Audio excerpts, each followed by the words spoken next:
is getting started. So the bigger question is, kailan mo ba sisimulan? Kasi when it comes to pagsisimula, a lot of people will say, baka kasi mahirap, baka hindi para sa akin. Maulan ngayon, meron tayong crisis ngayon. Wala akong pera, wala akong trabaho. Wala akong natapos, wala akong tiwala sa sarili ko. Hindi ako magaling, hindi pa ako magaling. Hindi ko alam kung paano. Ang daming negative.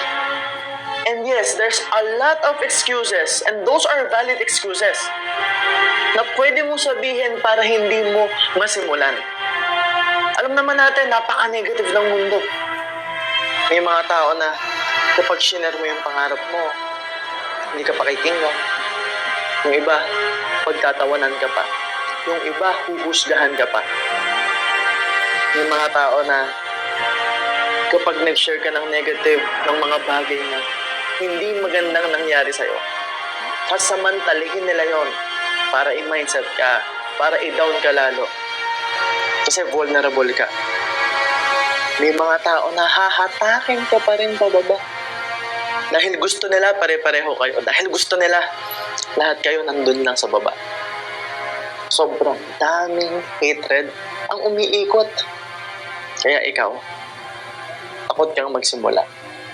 Ang daming tao na nagsasabi na pag hindi ka nakatapos, hindi ka magiging successful. Ang daming tao nagsasabi na kailangan mo ng malaking puhunan, kailangan mo ng malaking pera para magnegosyo ka.